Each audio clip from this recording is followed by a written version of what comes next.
Good morning children. ఈరోజు మనం లాభ నష్టాలకు సంబంధించి ఒక వినూత్న ఆలోచనతో కూడిన లెక్కని చేద్దాం. ఓకేనా? చూడండి, ఒక వస్తువును 2540 రూపాయలకు అమ్మడం వలన వచ్చిన లాభం ఆ వస్తువును 1850 రూపాయలకు అమ్మడం వలన వచ్చిన నష్టంతో సమానం. ఆ వస్తువు మూల్యం లేదా కొన్న వెల ఎంత అన్నాడు. వాటికి జవాబులు ఇచ్చాడు.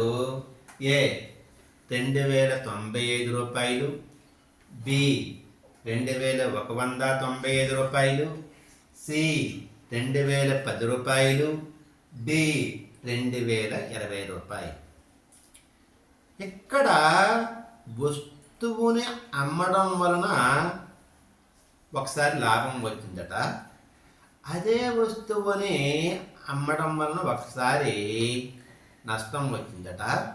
మరలట ఈ లాభము నష్టము ఎలా ఉన్నాయంట? సమానంగా ఉన్నాయంట. మరి ఏదైనా వస్తువు యొక్క లాభం కానీ నష్టం కానీ తెలియాలంటే మనకి అమ్మిన వెల తెలియాలి, కొన్న వెల కూడా తెలియాలి.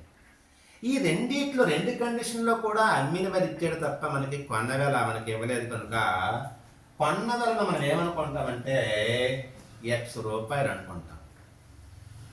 ఓకేనా? మొదటి కండిషన్ చూడండి, ఒక వస్తువును 2540 రూపాయలకు అమ్మడం వలన లాభం వచ్చింది కనుక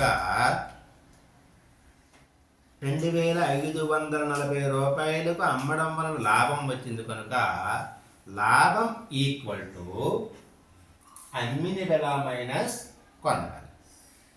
లాభం ఈక్వల్ టు ఇక్కడ అమ్మిన వెల 2540 రూపాయలు, కొన్న వెల మనం ఆల్రెడీ X అనుకున్నాం. ఇది ఒక కండిషన్. రెండో కండిషన్ కదా, అదే వస్తువుని 1850 రూపాయలకు అమ్మడం వల్ల నష్టం వచ్చింది కనుక నష్టం ఈక్వల్ టు కొన్న వెల మైనస్ అమ్మిన వెల. నష్టం ఈక్వల్ టు మనం కొన్న వెల X అనుకున్నాం కదా. మరి ఇక్కడ అమ్మిన వెల 1850 రూపాయలు. ఓకే, మనకి ఒక కండిషన్ మాత్రం ఇచ్చాడు. ఏంటి? ఈ లాభ నష్టాలు సమానం అన్నాడు. ఓకేనా? సో లాభ నష్టాలు సమానం అన్నాడు కాబట్టి 2540 రూపాయలు మైనస్ X రూపాయలు ఈక్వల్ టు X రూపాయలు మైనస్ 1850 రూపాయలు సమానం. నేను ఇప్పుడు ఏం చేస్తానంటే అంకెల రూపంలో ఉన్న డబ్బుల్ని ఒక ప్రక్కకు, X రూపంలో ఉన్న డబ్బుల్ని ఒక ప్రక్కకు తీసుకొని వెళ్తాను. ఇక్కడ చూడండి, ఈ 1850 రూపాయలు ఇటువైపు ఈక్వల్ టు అసలు మైనస్ చేసుకున్న తర్వాత అటువైపు వెళ్తే ప్లస్ అవుతుంది. ఇక్కడ మైనస్ X రూపాయలు మైనస్ చేసుకున్న తర్వాత ఇటువైపు వస్తే ప్లస్ వస్తుంది. సో చూడండి, 2540 రూపాయలు ప్లస్ 1850 రూపాయలు ఈక్వల్ టు X రూపాయలు ప్లస్ X రూపాయలు. ఇక్కడ జస్ట్ చూడండి, ఈ రెండు కలిపితే మనకి ఎంత వస్తుందంటే 4390 రూపాయలు వస్తుంది. ఈ రెండు కలిపి 2x కలిపితే 2x వస్తుంది.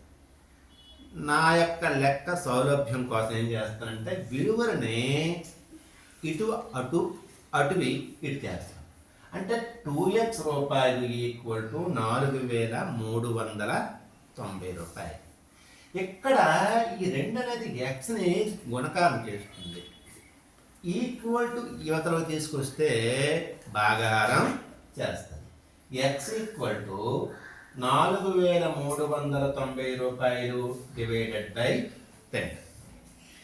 చూడండి, 2 1లు 2, 2 2 4, ఇక్కడ 3 తీసుకుంటే 2 1లు 2 పడుతుంది. ఇంకా 1 ఉంది, 1 పక్కన 9 తీసుకుంటే 19 అవుతుంది. 2 9లు 18 పడుతుంది. 2 9లు 18 పడుతుంది. ఇంకా 1 ఉంది, 1 పక్కన 0 తీసుకుంటే 10 అవుతుంది. 2 5లు 10. అంటే ఎంత వచ్చింది మనకి 2195 రూపాయలు.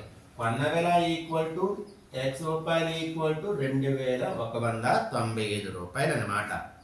అంటే ఆన్సర్ మనకి బి అవుతుంది. ఓకేనా? అర్థమైందా? Thank you.